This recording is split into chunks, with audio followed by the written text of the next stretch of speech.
വണ്ണം വെച്ചപ്പോൾ സിനിമകളുടെ എണ്ണം കുറഞ്ഞ നടിമാരെയാണ് നമ്മൾ ഈ വീഡിയോയിൽ ഉൾപ്പെടുത്തിയിരിക്കുന്നത്. അതിൽ ആദ്യമായിട്ട് അപർണ ബാലമുരളി.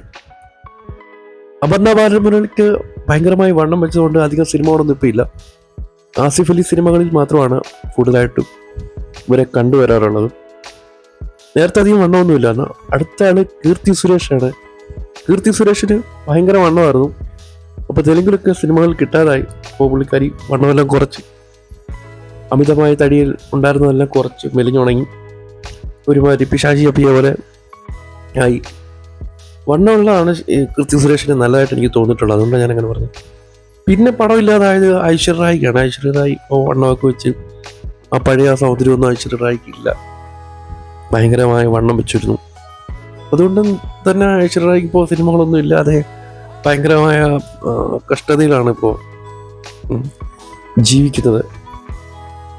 ഐശ്വര്യ റായി സിനിമകളൊക്കെ കുറഞ്ഞോടുകൂടി പലരോടും കടമൊക്കെ വാങ്ങിയിട്ടാണ് ഐശ്വര്യ റായി ഇപ്പോൾ കഴിയുന്നത്. അതുപോലെ അനുസിത്താരയ്ക്ക് ഭയങ്കരമായ വണ്ണം ഈ അടുത്ത കാലത്ത് വെച്ചു. അനുസിത്താരയുടെ ഭംഗിയെല്ലാം പോയതായിട്ട് തോന്നുന്ന രീതിയിലാണ് അനുസിത്താര വണ്ണം വെച്ചത്. മുഖമൊക്കെ ചീർത്ത് വല്ലാത്തൊരവസ്ഥയിലായിരുന്നു നമുക്ക് തോന്നിയിരുന്നു. അതൊക്കെ മാറിയ ഇപ്പോൾ വണ്ണമൊക്കെ കുറച്ചുകൂടെ കുറച്ചതായിട്ട് തന്നെ തോന്നുന്നത്. ഇപ്പോൾ നല്ല ഭംഗി തോന്നുന്നുണ്ട് ഫോട്ടോയിലൊക്കെ. പിന്നെ പടമില്ലാത്തത് കാവ്യമാധവനാണ്. കാവ്യമാധവന് വണ്ണം വെച്ചോടിയൊരു സിനിമകളൊന്നും കിട്ടാതെ. കാവ്യമാധവൻ കൂടുതൽ ദിലീപ് ചിത്രങ്ങളിലായിരുന്നു അഭിനയിച്ചിരുന്നത്. പിന്നെയുള്ളത് നമ്മുടെ ലിച്ചി എന്ന് പറഞ്ഞ നടിയാണ്. അന്ന രേഷ്മ രാജൻ എന്ന് പറഞ്ഞ നടി. അവർക്ക് വണ്ണം വെച്ചോടുകൂടി ഒരു നായകന്മാർക്കും ചേരാതെയായി. അവർ അത്രയും വണ്ണമായി. അടുത്ത നടി പാർവതി തിരുവോത്താണ്. പാർവതി തിരുവോത്തിന് അധികം സിനിമകളൊന്നും ഇപ്പം ഇല്ല. മലയാളത്തിലും കുറവാണ്, മറ്റു ഭാഷകളിലും കുറവായിട്ടാണ് കാണുന്നത്.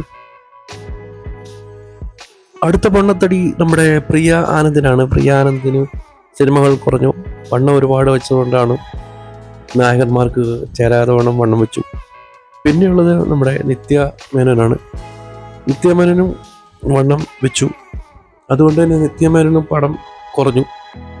സിനിമകൾ കുറവാണ് നിത്യ മേനോന്. പിന്നെയുള്ളത് അനുഷ്ക ഷെട്ടിയാണ്. അനുഷ്ക ഷെട്ടിക്കും സിനിമകൾ കുറഞ്ഞു.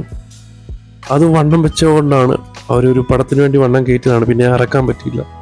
പിന്നെയുള്ളത് നമ്മുടെ ഹണിറോസാണ്. ഹണിറോസിന് ഭയങ്കര വണ്ണമാണ്. അവർ വണ്ണം വെച്ചുകൊണ്ട് തന്നെ അവർക്ക് പടങ്ങളില്ല, ഉദ്ഘാടനങ്ങൾ മാത്രമേ കിട്ടാറുള്ളൂ. ഉദ്ഘാടനങ്ങൾ മോശമാണെന്നല്ല ഞാൻ പറഞ്ഞു കേട്ടോ. ഉദ്ഘാടനം കിട്ടാനൊരു ഭാഗ്യം വേണം. അടുത്ത നടി ഭാവനയാണ്. ഭാവനയ്ക്ക് ഇപ്പോൾ സിനിമകളൊക്കെ കുറവാണ്. ഭയങ്കരമായി വണ്ണം വെച്ചു ഭാവന. ഇപ്പോഴുള്ള മലയാള താരങ്ങൾക്ക് ഭാവനയെ പോലെ വണ്ണമുള്ള നടി നായിക ചേരുമോ എന്ന് സംശയമാണ്. പിന്നെയുള്ള താരം സംയുക്ത വർമ്മയാണ്. സംയുക്ത വർമ്മയ്ക്ക് വണ്ണമുള്ളതുകൊണ്ടാണ് പുതിയ പടങ്ങളൊന്നും കിട്ടാത്തത്. അപ്പോൾ